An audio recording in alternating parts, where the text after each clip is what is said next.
I'm Jay Horton. I make movies that make money. This is how. Today, I'm gonna do something a little different. I am actually creating my director's script for Craving, a movie that I have in pre-production. When you're getting ready to direct a film, you know, there's a lot of prep to it. So one of the first things I do is I grab my printer and I print out a copy of my script. And the first thing I do when I get my director's script, you see right here, so it'll be broken down, you know, scene 1, scene 2, the numbers are here on this side. So one of the first things I do, because you have this script on set, right? So you want to make, you know, the breaks between scenes like as visual as possible. That way, you know, when I'm flipping through in a hurry, I can easily find the difference between the scenes and what scene number it is. Because see these little numbers, they're pretty small. So what I do is I take a dry erase marker or a permanent marker, either one doesn't matter, and I draw lines between the scene breaks. Okay, so this will be scene 2, and then I label the 2 there real big so I see it, right? And see, I've already done it here. I started here, there's 3, there's 4.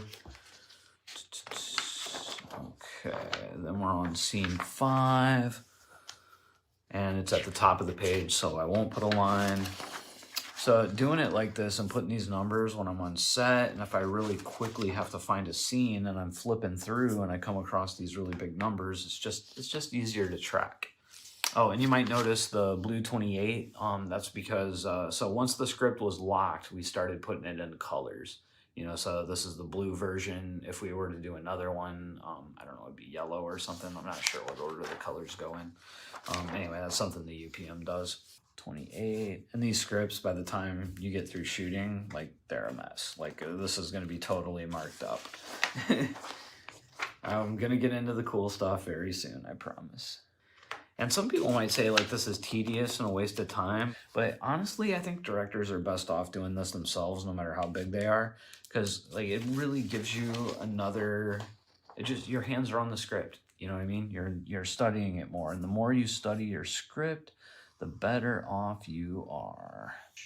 So one thing that I strive for in pre-production is I try to read the full script from beginning to end once a day. I try. I never learned this anywhere. It wasn't something, you know, they did in my film school or anything like that. I don't know if anybody else does this. It's just a method that I've used since probably my second or third movie I started doing this. Because, you know, I found on the first one as I was going through that script, like, I would get lost in the script all the time.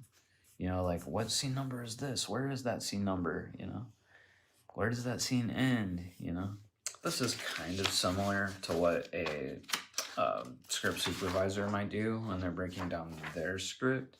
I'm sure I'm just not doing as many steps as what they do. I guess it's kind of like my version of a lined script. All right, so that is the first section. So I did the lines all the way through. I have 74 scenes in this movie, and they're all broken up. So let's move into stage 2. Now, at stage 2, what I do is I start reading the scene and I start breaking down my shot list.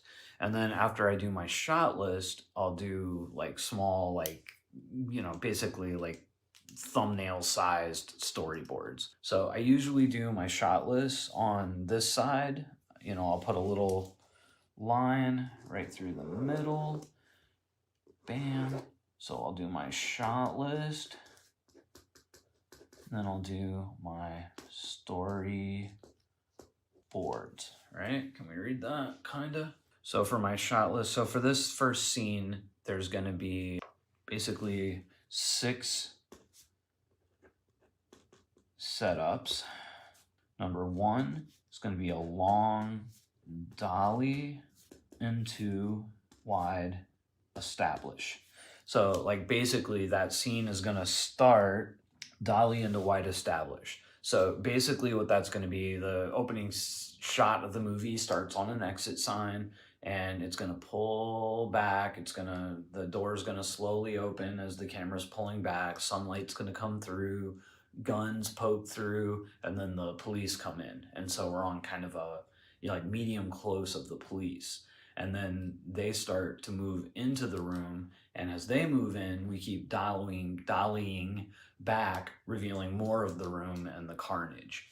So then in my storyboards, it'll be like kind of a 3-part storyboard, right? 2 and 3. So it'll be exit ECU to a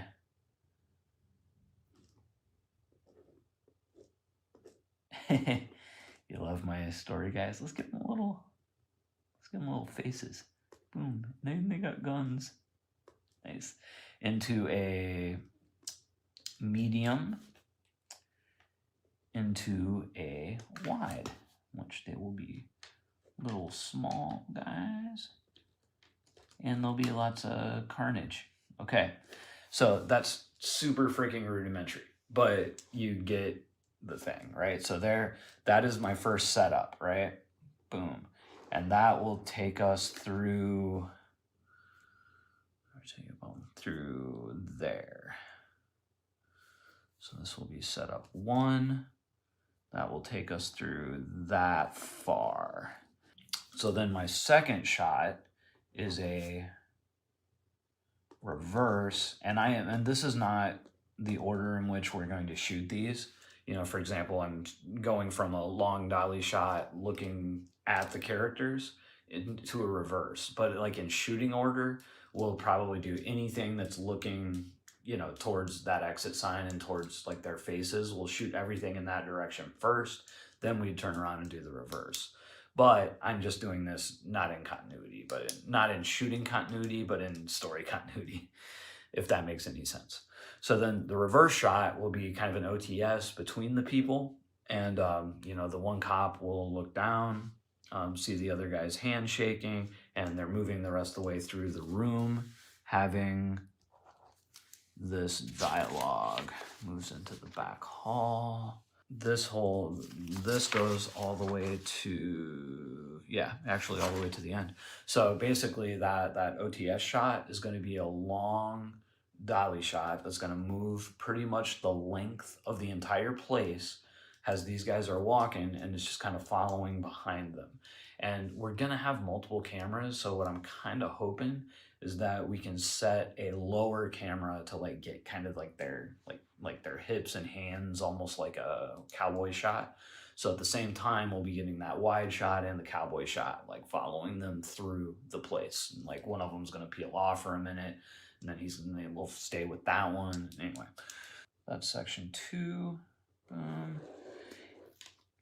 And then section 3 is gonna be, let's do this for section 3. Section 3 is over here. All right, so it is gonna be more than 6 setups. And then this will be close up table, and that's pretty much the first scene. So, and that's what I do. So then I'll draw out the rest of the storyboards and blah, blah, blah. Then I'll go all the way through the script and do that for every single scene. And just always, keep my labeling. So I'm on scene 2, so it's scene 2/1, scene 2-2, scene 2-3, breaks all those up. And I even let my AD know like where we are. So, like in scene 2-1, we have 1-2 setups. We're going to do that long dolly and the series of inserts. But honestly, I'd probably put the series of inserts with the reverse, and we'll probably do the reverse last. So, anyway, that's up to him to decide. Then scene 2-2 will have 1, 2, 3, 4 setups, and then that's done. And then scene 2-3 has 1, 2, 3 setups. When I actually get onto the set with this, what I'll do is as soon as the set is built or being built, Like I'll go to the set with them, and at some point when I'm not working, I take the script and I start actually physically walking through the space myself and reading this shot list. So one thing that's really important, in shooting a low budget movie is you have to be really economical. So, right now, just off the top of my head, I've come up with 1, 2, 3, 4, 5, 6, 7, 8, 9, about 10 setups, for this fairly simple scene. So I'm looking to be economical. So I probably in the final shoot, that's going to be down to about 5 or 6 setups, probably half of that. Like I'll figure out how to get those either in single takes or just figure out the pieces that I don't necessarily need. Or how I can combine them, or how using multiple cameras, maybe I can get a couple of them at the same time. Just being economic. And as an editor, I'm usually pretty good at doing this, but this initial breakdown is like my wish list off the top of my head without physically being in the location. Once I physically get into that location, I can start trimming these down. And then I usually like to do a full cast rehearsal before we shoot. And on this movie, it looks like we're gonna have 2 days of rehearsal on set. So I'll walk the actors through and I'll start blocking them. And as we're rehearsing, I'll even start, trimming out these setups or adding new ones, So anyway, I'll get all the way through the script and, I'll do everything broken down, boom. So that basically becomes my shooting Bible, Now my next step is I start going through and I look at the lines. And this is where I start drawing out subtext. So, and subtext is, between the lines. What is the character saying versus what they mean? So, like, for example, in this very first scene, you have 2 cops. You have Officer Shaw and Officer Washington. Now, Shaw is the older, more experienced police officer, and Washington is the younger, kind of nervous guy, right? So they come into this room and there's just blood and carnage everywhere and they got to do their job. And Shaw notices that Washington is very shaky. So he basically decides to tell him this story to calm him down, right? So he says, his first line is, "I ever tell you about my first call?" But it's not about that line. Like what he's really saying there is, it's okay, man. We've seen stuff like this before. We're okay. So like subtextually, he's telling him it's going to be okay, right? And, it's kind of a repeat. It's a domestic disturbance call, on food.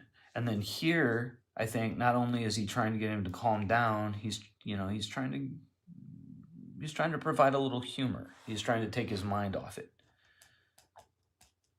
Then I will go through my entire script, and every single line, I try to come up with an intention behind it.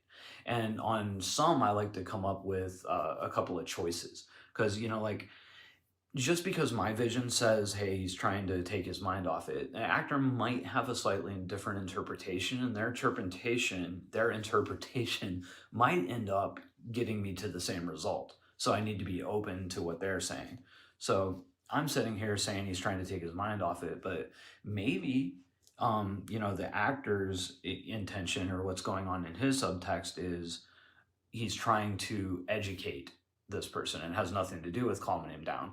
But through trying to educate him, he might end up getting to the same place that I wanted him to, which is to take the guy's mind off of it. They both end up getting to the same place. So just because an actor might have a different viewpoint on what his line is doing, as long as the result is getting me to where I want to go, then that's absolutely fine. And sometimes, like if I were to tell some actors, hey, you want to calm him down, you want to take his mind off it, like that might not work for them for whatever reason. But if I tell him, hey, educate him like he was a 2-year-old, that might get to the same result. You know, it's like different actors interpret direction differently, and you just have to kind of feel them out.